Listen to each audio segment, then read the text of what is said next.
రజనీకాంత్ హీరోగా లోకేష్ కనకరాజ్ దర్శకత్వంలో తెరకెక్కుతున్న చిత్రం కూలీ.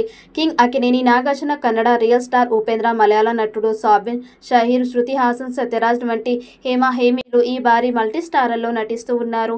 బాలీవుడ్ స్టార్ అమీర్ ఖాన్ గెస్ట్ రోల్లో కనిపిస్తున్న ఈ మూవీలో స్టార్ హీరోయిన్ పూజా హెగ్డే ఒక స్పెషల్ సాంగ్ చేసింది.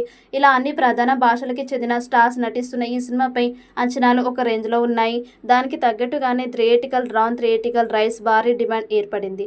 నాగార్జున, రజనీ కలిసి నటిస్తున్న సినిమా కావడంతో మొదటి నుంచి కూలీ సినిమాపై తెలుగులో మంచి హైప్ ఉంది. లోకేష్ కనకరాజ్ డైరెక్టర్ కావడంతో ట్రేడ్లోనూ మంచి డిమాండ్ ఉంది. ఒక్కో ఇండస్ట్రీ నుంచి ఒక్కో స్టార్ ఉండడంతో మిగతా భాషల్లోనూ ఆసక్తి నెలకొంది. తెలుగు హక్కుల కోసం టాలీవుడ్ జనాలు పోటీ పడుతూ ఉన్నారని చాలా రోజులుగా వార్తలు వస్తున్నాయి. తెలుగు రాష్ట్రాల థియేటర్ రైట్స్ భారీ రేటు పలుకుతూ ఉన్నాయని చెప్పుకున్నారు. ఈ నేపథ్యంలో ఈ మూవీ హక్కులని అన్నపూర్ణ స్టూడియోస్ తీసుకున్నారు. కూలీ చిత్రాన్ని సన్ పిక్చర్స్ బ్యానర్లో కళానిధి మారన్ భారీ బడ్జెట్తో నిర్మించారు. తెలుగు హక్కుల కోసం ఈ సినిమాలో కీలక పాత్ర పోషిస్తున్న నాగార్జున ఆసక్తి కనబరిచారు. అలానే Sithara entertainments, S Naga Vamsi, Asian, Sunil, Dil Raju, Mythri movie makers పోటీ పడ్డారు. నాగవంశీ అత్యధిక 42 కోట్లు కోట్ చేసినట్లు వార్తలు వచ్చాయి. ఎవరి ప్రయత్నాలు వారు చేశారు. కానీ చివరికి తెలుగు థియేటికల్ రైట్స్ ని నాగార్జున సొంతం చేసుకున్నారు. రజనీకాంత్ కూలీ సినిమా లెక్కలు చూస్తే కళ్ళు బయలు కమ్ముతున్నాయి. ఈ సినిమా బడ్జెట్ 350 కోట్ల రూపాయలు అని చెప్తూ ఉన్నారు. ప్రమోషన్ కోసం 25 కోట్ల రూపాయలు ఖర్చు పెడుతూ ఉన్నారు. మొత్తం బడ్జెట్ 375 కోట్లు అవుతుందని అంచనా వేస్తూ ఉన్నారు. మరి ఈ 375 కోట్ల రూపాయలు మేకింగ్ ఛార్జ్ ఏమీ కాదు. ఇందులో ఎక్కువ భాగం రజనీకాంత్ రెమ్యునరేషన్. రజనీకాంత్ ఏకంగా 150 కోట్ల రెమ్యునరేషన్ తీసుకున్నట్లు తెలుస్తోంది. దర్శకుడు లోకేష్ కనకరాజ్కి 50 కోట్ల రూపాయలు ఇచ్చారని సమాచారం.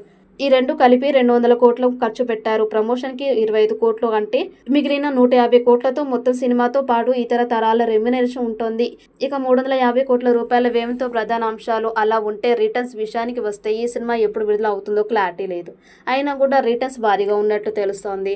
గోల్డ్ స్మగ్లింగ్ నేపథ్యంలో సాగే ఈ సినిమాలో కింగ్ నాగార్జున ముఖ్య పోషిస్తూ ఉండడంతో తెలుగు ప్రేక్షకుల దృష్టి ఈ ప్రాజెక్టుపై పెరిగింది. తమిళనాడులో ఇప్పటికే భారీ హైప్ ఉన్న ఈ సినిమాకి తెలుగులో కూడా డిమాండ్ పెరుగుతోంది. తమిళ డబ్ సినిమాలు తెలుగులో హిట్ అవ్వడం అంత సులభం కాదు. కానీ లోకేష్ బ్రాండ్, రజనీ ఇమేజ్, నాగార్జున పాత్ర కలిపి ఈ సినిమాకి మంచి ఆదరణ దక్కవచ్చని అంచనాలు ఉన్నాయి. అయితే భారీ బడ్జెట్ పెట్టే ముందు స్పెషల్ ప్రచారం, ట్రైలర్ కి స్పందన కీలకం అవుతోంది. ఈ వీడియో మీకు నచ్చినట్టయితే లైక్ చేయండి, షేర్ చేయండి. మరిన్ని అప్డేట్ కోసం మన ఛానల్ని సబ్స్క్రైబ్ చేసుకోండి.